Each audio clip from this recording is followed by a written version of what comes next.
Hello friends, this is Nikhil. Welcome to our classes. दोस्तों, अपन ने लास्ट क्लास में जो अभी प्रेरणा के तत्व थे उसी से रिलेटेड आज एक नया बिंदु ले रहे हैं। उसी जो आवश्यकता बिंदु था उसी से आज के इस अभिप्रेरणा जो टॉपिक है उसका जन्म होता है, ऐसा मान ले तो कहीं भी दिक्कत नहीं आएगी। क्योंकि जो ये अभिप्रेरणा पॉइंट है वह आवश्यकता से ही जन्म हुआ शब्द माना जाता है। क्योंकि जब आवश्यकता किसी व्यक्ति को किसी वस्तु की आवश्यकता होगी तभी अभिप्रेरणा का जन्म होता है, ऐसा माना जाता है। जैसा कि आज का पॉइंट अपन अब यहाँ से स्टार्ट करते हैं। अभिप्रेरणा जिसका लैटिन शब्द है मूवेयर से बनता है, जिसका अर्थ है गति करना। यानी कि एक आप निश्चित लक्ष्य की ओर निश्चित लक्ष्य की ओर आप गति करने जा रहे हो। यानी कि अभिप्रेरित होकर आप जैसे कोई वीडियो देख लिया आपने किसी मोटिवेशनल स्पीकर का, जैसे आपने आज वीडियो देख लिया होगा, तो जैसे आपको एक अंदर ही अंदर एक आत्म ऊर्जा आ जाती है, जिससे कि आप उस निश्चित व्यवहार को करने के लिए आप अभिप्रेरित हो रहे हो, जो कि एक आंतरिक अभिक्रिया है। तो इसी संदर्भ में आज अपन बात करेंगे कार्टर वी गुड। जैसा कि ये अपन को एक परिभाषा दी गई है कार्टर वी गुड की, अभिप्रेरणा क्रिया को आरंभ करने, यानी कि किसी क्रिया को आरंभ करने, जारी रखने और नियंत्रित रखने की प्रक्रिया है। यह अभिप्रेरणा एक प्रक्रिया है, प्रोसेस है, न कि एक साध्य है, लक्ष्य है। क्योंकि यह अभिप्रेरणा से आप क्या हो गए, मोटिव हो गए, एक तरह से मोटिवेशन आ गया आप में। तो ये क्या करेगी, किसी क्रिया को आरंभ कर लेगी, फिर क्या करेगी, उसको जारी रखेगी। ये चीज़ मोटिवेशन का मुख्य रूप से अपन माने तो जारी रखने के लिए ज़्यादा उपयोगी शब्द माने इसको। तीसरी चीज़ है नियंत्रित रखने की। जैसी अपनी गति है उसको वह नियंत्रित रखेगी, तो यह अभिप्रेरणा का एक मुख्य कार्य है।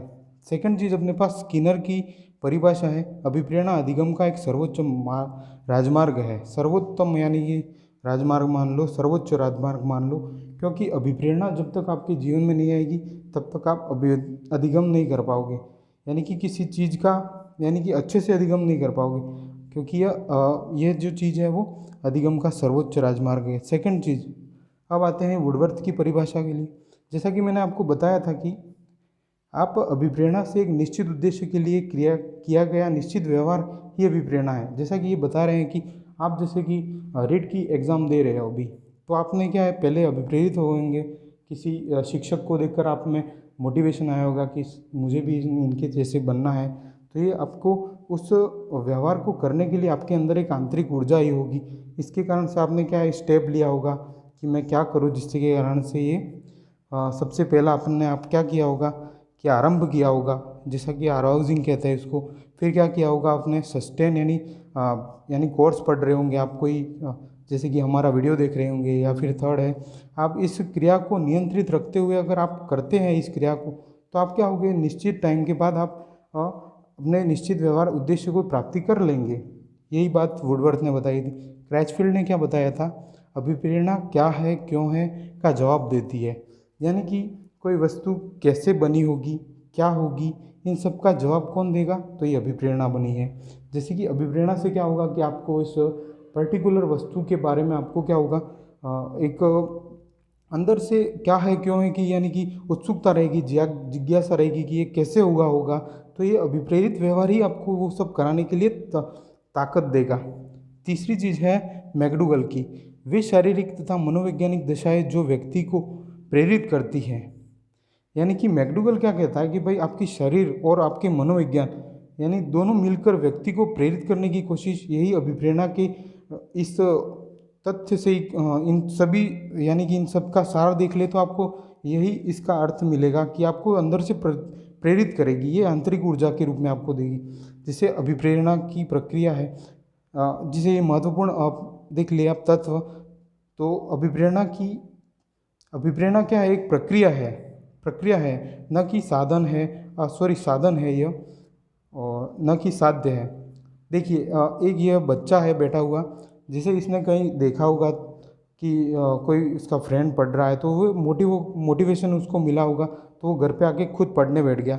जैसे आप देख रहे हैं और दूसरा जो महत्वपूर्ण तथ्य है, अभिप्रेरणा एक आंतरिक ऊर्जा है। क्या चीज़ है? एक आंतरिक ऊर्जा। जैसे किसी व्यक्ति में आंतरिक ऊर्जा इस प्रकार की ऊर्जा आएगी तो वह कुछ समय के लिए, या फिर अगर उसका जो अभिप्रेरणा जो मिली है वो अच्छी से मिली होगी। एक होती है जैविक अभिप्रेरणा, एक होती है शारीरिक अभिप्रेरणा। तो ये अगर अच्छी से अभिप्रेरणा उसने ली होगी तो वो क्या है, उस क्रिया को सस्टेन करता रहेगा और आगे रेगुलेटिंग भी करता रहेगा। अब आगे बढ़ते हैं अपन अभिप्रेरणा की विशेषता की ओर। देखिए, अब अभिप्रेरणा की विशेषता की ओर पहले ही विशेषता की हम बात करेंगे तो अभिप्रेरणा की शुरुआत आवश्यकता से होती है। अपन को अब क्या है, रीट परीक्षा की एग्ज़ाम को क्लियर करने की आवश्यकता पड़ी है, तो ये क्या अभिप्रेरणा उसकी शुरुआत कर रही है कि अपन को क्या करना पड़ेगा। सबसे पहले रीट के लिए अपन को किसी से गाइडलाइन लेनी हो तो ले लो, फिर क्या है कि कैसे पढ़ना है वो पढ़ लो। तो ये क्या शुरुआती आवश्यकता होती है इससे।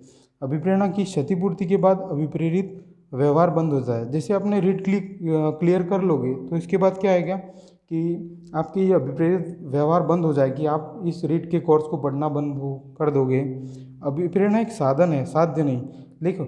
देखिए इस शब्द को बहुत महत्वपूर्ण वेटेज दें आप, क्योंकि अभिप्रेरणा क्या है, आपको उस दिशा में कार्य करने के लिए एक साधन मात्र है।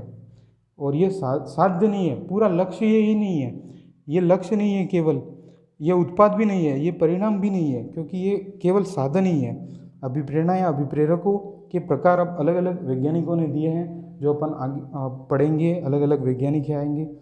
मैस्लो के अनुसार दो प्रकार है, जन्मजात आंतरिक विप्रेरक। इन्होंने दो प्रकार के जो अभिप्रेरक बताए अपन को।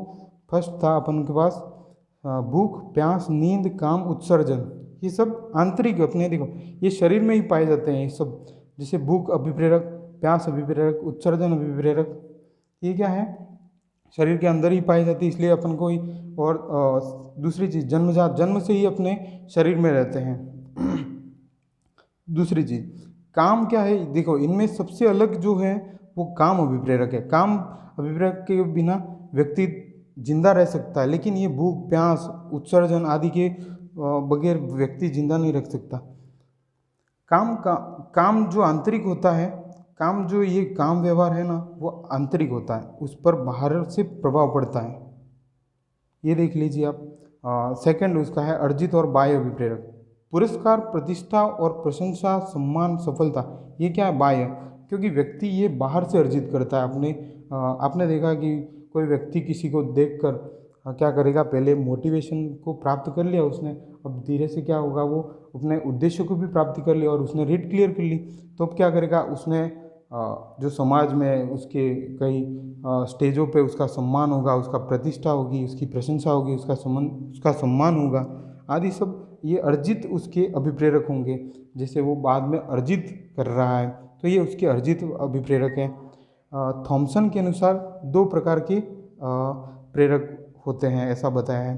तो देखिए स्वाभाविक और आंतरिक, एक प्रकार तो ये है। सेकंड है आंतरिक, कृत्रिम और बाह्य। स्वाभाविक की बात करते तो खेल, अनुकरण, आनंद और सुझाव। ये क्या है, अपने स्वभाव में ही, जैसे खेल, अनुकरण करना है, ये स्वाभाविक है। आनंद है, वो भी स्वाभाविक है, जैसे आप स्वभाव से ही आप आनंद लेते हो। सुझाव जो आपके अंदर ही स्वभाव में है, जैसे आंतरिक है, सुझाव भी आपके अंदर ही अंदर दिमाग में दिमागी घोड़े दौड़ा कर आप सुझाव लेते हो। सेकंड चीज़ है कृत्रिम या बाह्य। कृत्रिम में देखिए पुरस्कार एवं दंड। देखो ये जो मैंने यहाँ से, ये मैस्लो के और जन्मजात अभिप्रेरक, ये सीधे क्वेश्चन आ रहे हैं अपने एग्जाम में कि मैस्लो के अनुसार जन्मजात या आंतरिक अभिप्रेरक कौन कौन से हैं।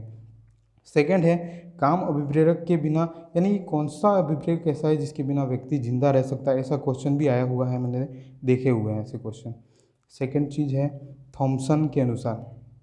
थॉमसन में ये सीधा क्वेश्चन आया होता, कृत्रिम जो बाह्य अभिप्रेरक है उसमें ये प्रतिद्वंद्विता का और परिणाम का ज्ञान, ये सीधा क्वेश्चन 2017 या 18 की यूपी टेट या ऐसा कुछ में क्वेश्चन आया हुआ है।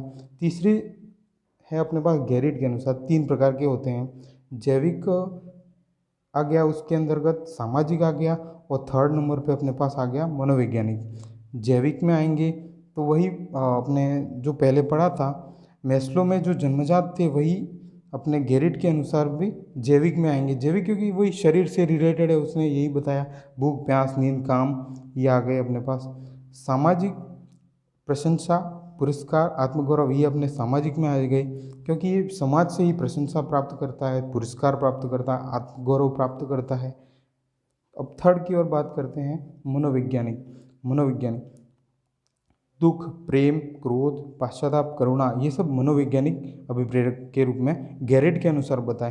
तो ये अपन को एज ए तथ्य के रूप में याद करना होगा। इनमें ज़्यादा कुछ इतना एग्जाम्पल तो नहीं रहेंगे, लेकिन ये सब क्या है, सीधे सीधे क्वेश्चन उठे जा रहे हैं वर्तमान जो पैटर्न चल रहा है उसके अनुसार।